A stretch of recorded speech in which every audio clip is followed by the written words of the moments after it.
How's it going, everybody? Nexus Nook here, and today we're continuing with the r/nosleep story. Every year for the last 3 centuries, our town has been sacrificing women to protect the world. Let's get right into it. 6 years later, they say that time heals all wounds. I beg to differ. Some injuries don't scab over, they fester, they throb, with pus oozing out of them intermittently to remind you of their painful presence. Such was the impact of the events that transpired more than half a decade ago, that it seemed like my life had gotten stuck that night, with my mind acting like a broken record and reliving the deaths of my father and sister dozens of times over a day, every day, for years. You see, death really isn't the end. It's just the beginning of a lifetime of pain and suffering for those left behind. I am reminded of that each morning I wake up in bed with a start, covered in cold sweats, and shivering as flashes of that damned festival haunt my mind, right before my conscious mind peruses them over and over again. And believe me, those are the good days, because traumatizing as those dreams are, it means I'm actually getting somewhat of a semblance of sleep. Most nights are like this one, however, where my body absolutely refuses to get a wink of sleep. But that suits me just fine, because on nights like these, sleep is the furthest thing from my mind. It's just like it is for Mr. Rathy here, who by all counts is a hard-working, productive member of our isolate society. Except for one little oddity. He doesn't sleep. At all. Never has in his seemingly 40 years on Earth. A fact that is lost on the rest of our town. But not me, for I've spent the last 6 years investigating anomalies like him, who have infected this town like a persistent virus. One advantage of being so utterly fixated on that festival 6 years ago is that it's helped me convince myself that I hadn't in fact been hallucinating when I saw that masked man's razor-sharp canines. My convictions only grew stronger when I started observing the people around me. Average, ordinary people going about their lives, trying their hardest to deal with the horror that comes around annually. You wouldn't notice anything weird about them if you weren't paying attention, but I was. Quite keenly at that. It took me a while, but I caught on, noticing certain irregularities about some of the people I had grown up around. People who smiled the wrong way, almost artificially, who never seemed to eat, or as I later found out, even sleep. And at the center of this swirling, encompassing storm was one man, our mayor. I focused the lens of my SLR and quickly snapped some clicks of Mr. Rathy, who had finally come home after running God knows what errands the whole night. It was 4:30 in the morning, and the sun's first rays were soon going to sneakily claw their way out of the black blanket of the night sky.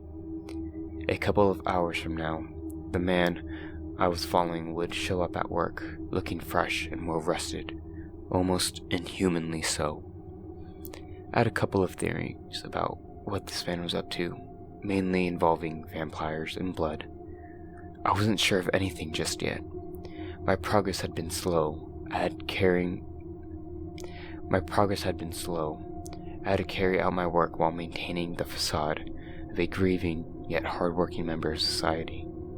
If only for the safety of my mother, however.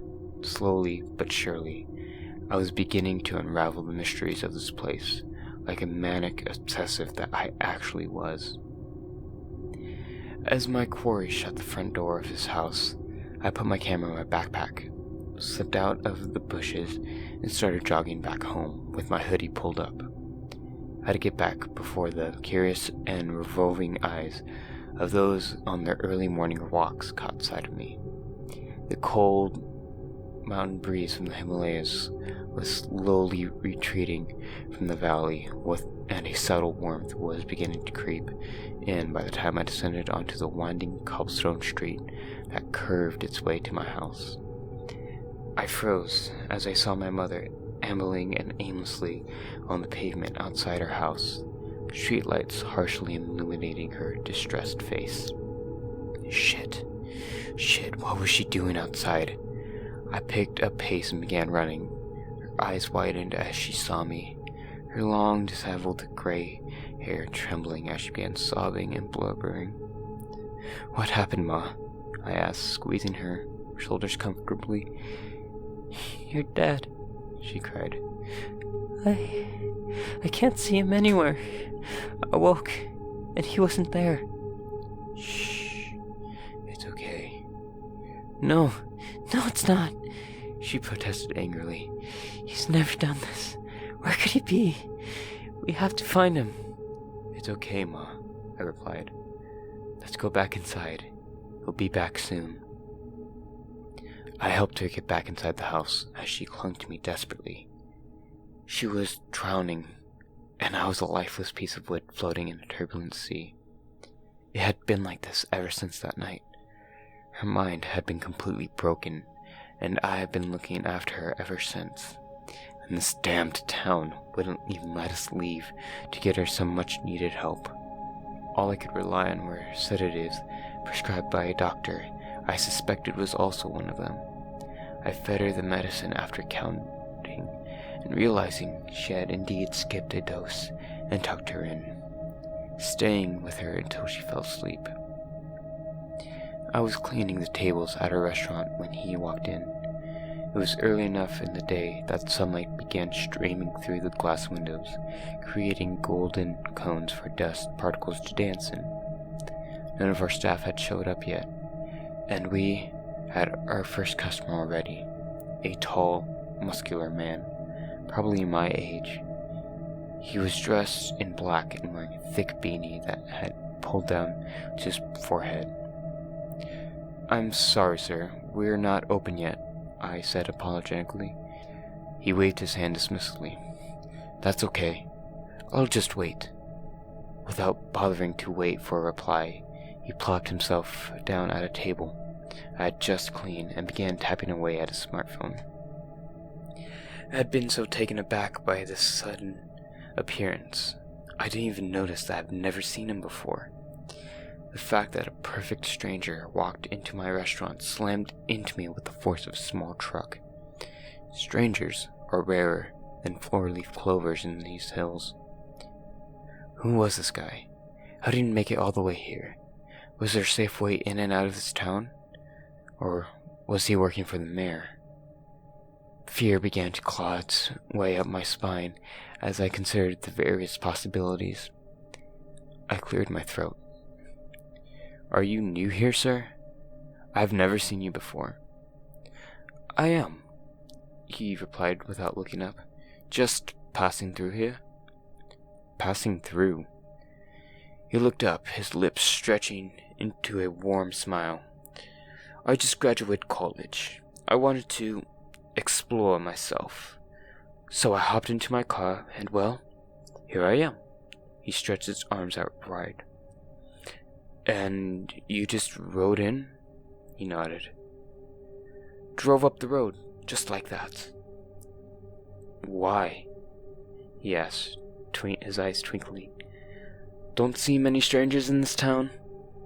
"It's not that." I was cut off as the front door was once again flung open, and walked in the mayor, his head brushing against the wind chimes, and this day just keeps getting worse. "Ah, good morning, Raghav." He strode towards me and vigorously shook my head. "How are you doing today?" "I'm fine, Mr. Mayor. How about you?"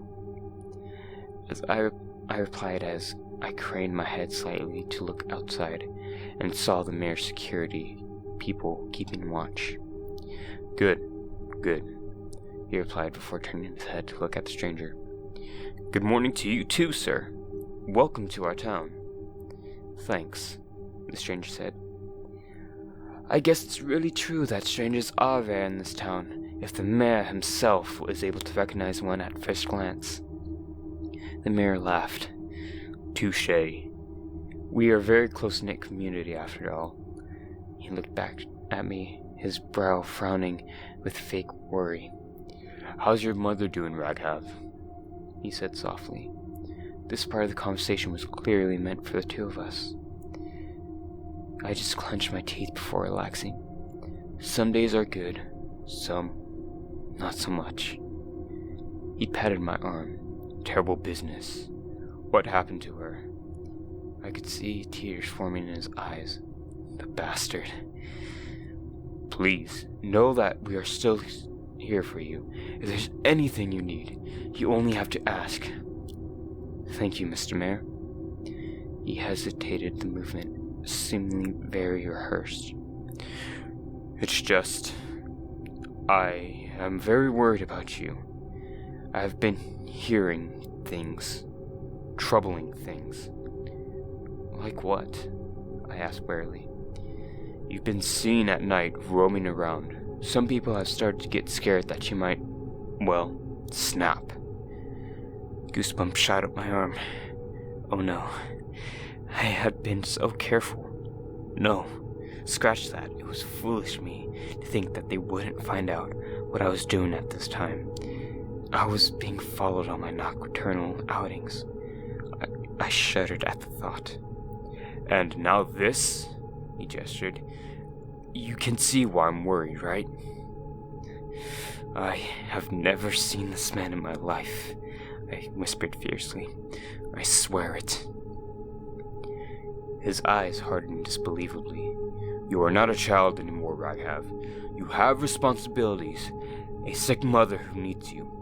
Don't do anything so reckless that you might end up endangering it all. Rage began to well up inside me at the implied threat, but I forcefully pushed it down. He gave me that smarmy smile of his and walked out, after giving a terse nod to the stranger. Fuck. Just when I thought I was getting close to the truth, he comes out and destroys all the progress I had made. Wait. Had I made any progress?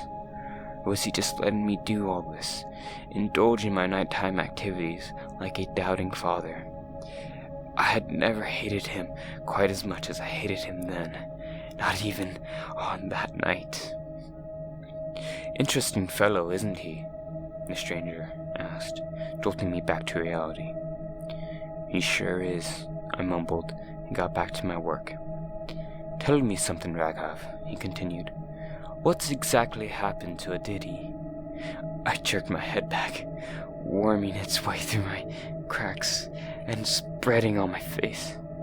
What? What? I stammered.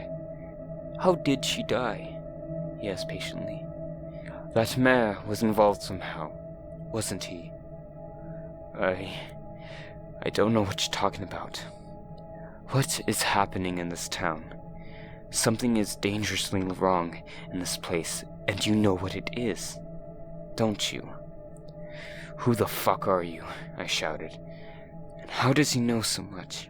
No one outside the town should have access to such information. This was turning into a big problem. He sighed before taking off his beanie, revealing a strange tattoo bang in the middle of his forehead. Right between the eyes, it was a sharp and menacing-looking trident, with a crescent where the hilt of a sword usually is. The name is Rocky.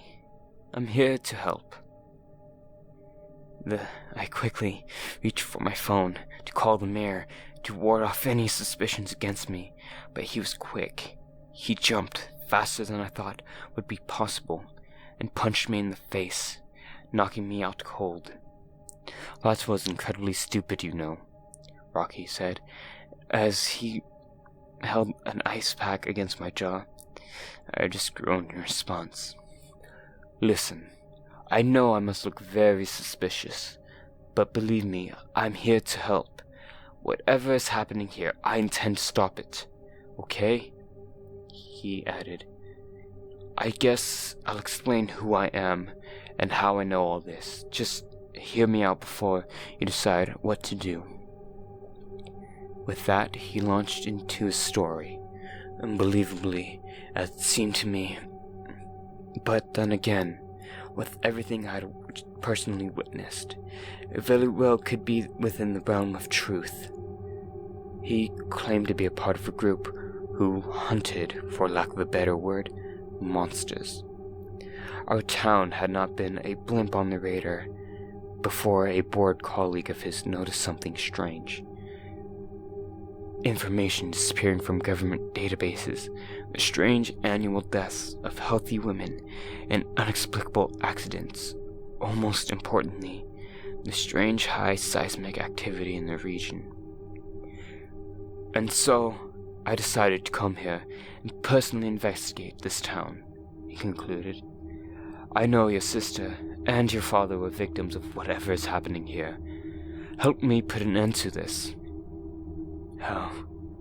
How do I know you are who you say you are?" I pointed out. "Just how did you get here so easily? Maybe you're working with them." Instantly, I had regretted saying that. Establishing a line of separation between them and me was not something I should have done. Not in front of this guy. My mother's survival depended on us integrating ourselves with this establishment of the town. "Well, how about I show you something to earn your trust?" he asked. "Come with me." With utmost suspicion and hesitation, I followed him outside, closing the restaurant behind me. I hoped I wasn't making a mistake, and that this guy wasn't some psychopath. We walked past unopened shops and run-down duplexes, finally turning left near Agwal Streets, a store that had shut down a decade back when the owner lost his only daughter and sanity to a picking. The stench of rubble and uncollected garbage hung heavy in the air as we went around to the back of the shop and came upon a Honda Civic. Rocky led me to the back of his car and popped open the trunk. I yelped at what I saw in there. A man was stuffed in the cramped little space, his hands and legs tied together with sturdy, medieval-looking iron chain shackles. He looked rough, his body covered with numerous bleeding cuts and bruises. I would have run away in fear, terrified at the prospect of being taken into an isolated corner by a psycho kidnapper, if it hadn't been for what happens next. As soon as the man in chains saw us, he snarled with his voice, low and guttural, then bared his fangs and lunged at us, only for Rocky to send him reeling back with a solid punch to the face. "Do you believe me now?" he asked, shutting the trunk. "Falker and his friends tried to jump me when I was coming here. He's the only one I left alive, for interrogation purposes." "Holy shit," I whispered. "It's real. It's all real. It's been real this whole time. All those years I spent trying to prove this, and you did it in an instant." My cheek felt wet as tears of relief and vindication streamed down my face. I wasn't hallucinating there.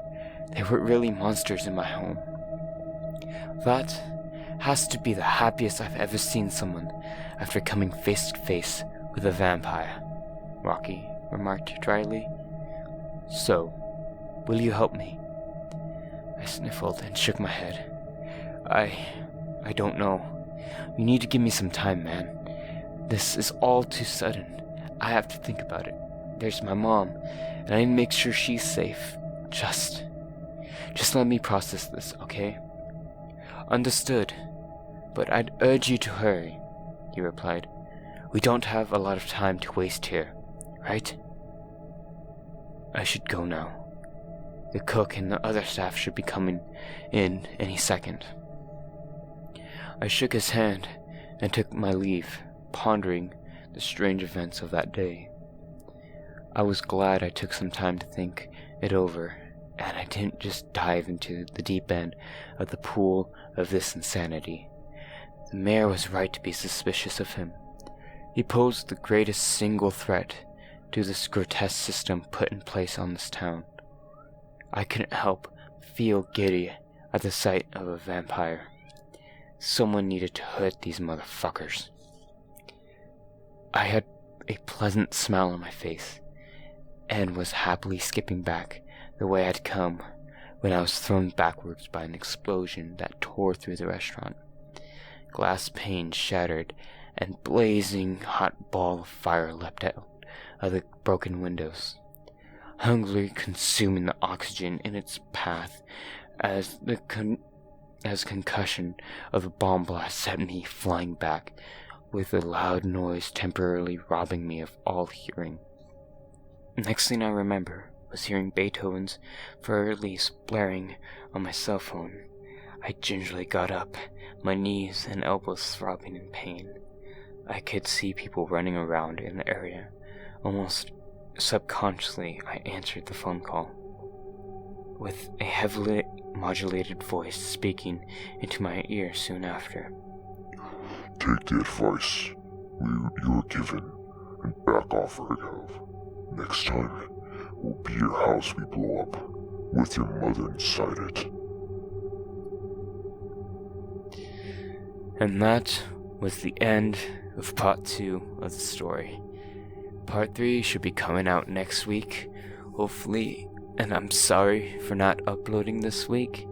Last week. It was just busy for me, and I didn't have access to the stories until just recently, because r/nosleep finally went public again, and I'm super happy because now I have access to all their stories, and it's just amazing. But also, I got a new capture card, a brand new one, so you guys can expect gaming videos in the near future. And I just want to thank my sponsors, G2A and Cinch Gaming. With Cinch Gaming, they make custom controllers, and they are actually really nice. I personally use them, and they're absolutely amazing. And G2A offers the cheapest CD keys you can find anywhere on the world. I use them whenever I play games on my PC. They're what I use. And if you guys want to support me, go and buy a controller or go buy some games. And if you actually want to support me, go down to my Patreon below and donate $1. Become a Patreon. It will be very much appreciated, and I would want to, make cooking videos, as I am a professional chef. And, with doing that, I need money to, buy ingredients, buy equipment, and things like that. And it would just help a lot if you guys would become a Patreon. Anyways, guys, thank you so much for watching. Nexus Nook, signing off.